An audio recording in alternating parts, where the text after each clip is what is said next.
हमारे साथ BRS spokes person M कृषांक जी जुड़े हैं। सर, गवर्नर कोटा में दिए गए 2 एमएलसीज को लेकर बीआरएस ने पहले भी विरोध किया था। अभी सुप्रीम कोर्ट में जो लड़ाई हो रही है उसमें इंटरिम ऑर्डर आता है, कहते हैं कि वापस से इनको रीरूट करके आना पड़ेगा अगर एमएलसीज बनना है तो एक तरीके से बताया ये जा रहा है कि इनकी एमएलसी जो मेंबरशिप है काउंसिल में वो रद्द की गई है। उसको लेकर क्या कहेंगे?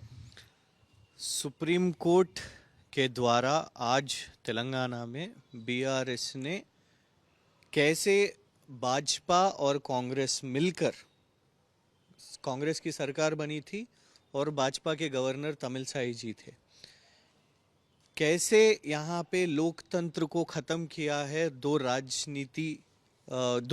नेशनल पार्टीज ने, ये स्पष्ट होता है। गवर्नर की व्यवस्था के ऊपर अब जो सुप्रीम कोर्ट का ये ऑर्डर है, ये एक लैंडमार्क जजमेंट होने वाला है। देख रहे हैं बहुत सारे राज्यों में जिस गवर्नर अपॉइंटेड गवर्नर्स है, कैसे स्टेट गवर्नमेंट्स को तकलीफ कर रही है। और यहाँ पे सिर्फ ये एमएलसी के बारे में नहीं, तमिलसाई जी मोस्ट ट्रबलसम, तेलंगाना के चरित्र में, इतिहास में द मोस्ट ट्रबलसम गवर्नर के तरह याद रखे जाएंगे। और अब तो उसका खिताब तो सुप्रीम कोर्ट ने ही दे दिया, क्योंकि सुप्रीम कोर्ट ने गवर्नर के डिसीजन को अगर रिवर्स कर दिया तो मतलब तमिलसाई जी गलत थे। जिस तरह से बीआरएस के सरकार ने 2 एमएलसीज को इतना, आज कांग्रेस सरकार बीसी बात कर रहे हैं ना, राहुल गांधी जी, बीआरएस ने तो एक बीसी वॉइस को, श्रवण दासोजू जी जो है पिछड़े वर्गों से, सत्यनारायण जी जो है वो भी पिछड़े वर्गों से, उनको हमने उम्मीदवार रखा था और गवर्नर जी ने उसको इतना डिले करते उसको रिजेक्ट कर दिया। और एक ही बार कांग्रेस सरकार, और यहाँ पे देखिए आप तेलंगाना में किस तरह रेवंत जी और भाजपा, क्योंकि रेवंत जी पहले से भाजपा के थे, आरएसएस के विचारधारा के थे, उन्होंने उसमें काम किया। और फिर आप देख रहे हैं किस तरह से चंद्रबाबू नायडू जी, तेलंगाना में कांग्रेस और चंद्रबाबू नायडू जी का अलायंस भी पिछले सरकार में, पिछले चुनाव में हुआ था। तो भाजपा के साथ कितने उनका अच्छे रिलेशनशिप है, ये इस डिसीजन से मालूम पड़ता है।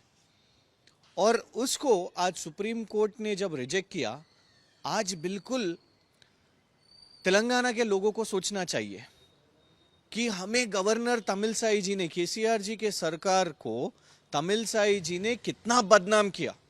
बड़े बड़े देश के चैनलों में बैठ के केसीआर जी के खिलाफ उन्होंने बहुत सारे षड्यंत्र, बहुत सारे पॉलिटिकल थियरीज और नैरेटिव्स उन्होंने बात किए थे।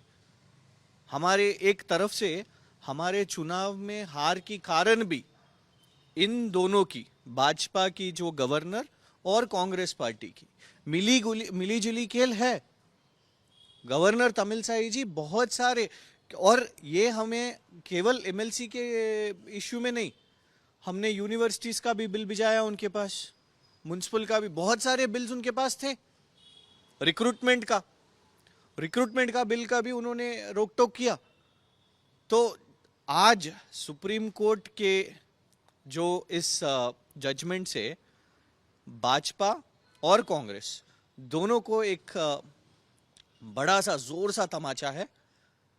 और बहुत सारे झूठ उन्होंने मैन्युफैक्चर किए। अब देख रहे हैं हाल ही में पार्लियामेंट में, लोकसभा में मालूम पड़ गया कि केसीआर जी के सरकार में 10 साल में सिर्फ 2.8 लाख करोड़, जो पूरे देश में 25 राज्यों में भी, टॉप 25 राज्यों में भी डेट्स के, जो हमने डेट्स किए हैं, सिर्फ 2.8 लाख करोड़ की है। और अगर आप रेवंत रेड्डी जी के सरकार को देखेंगे, सिर्फ और सिर्फ 20 महीनों में उन्होंने 2.2 लाख करोड़, 2.2 लाख करोड़ उन्होंने कर्जा उठाया है। और ये पूरा कर्जा कहाँ गया?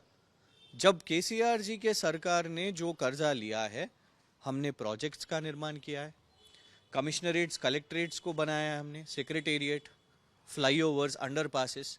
बट रेवंत रेड्डी जी तो एक बिल्डिंग का भी निर्माण नहीं हुआ। कहाँ जा रहा है ये 2.2 लाख करोड़ का कर्जा? तो झूठ कह कर भाजपा, कांग्रेस, ये सारे झूठ कहकर उन्होंने चुनाव जीत लिया। पर आज चाहे वो सुप्रीम कोर्ट में रहने दीजिए, चाहे वो लोकसभा में रहने दीजिए, आज पूरे सच बाहर आ रहे हैं। और इसको तेलंगाना लोग भी आज सोच के ये झूठ को मानकर, बीजेपी के गवर्नर तमिलसाई जी के झूठ को मानकर, कांग्रेस के झूठ को मानकर हमने केसीआर जी को हराया, ये तेलंगाना की जनता को भी सोचना चाहिए।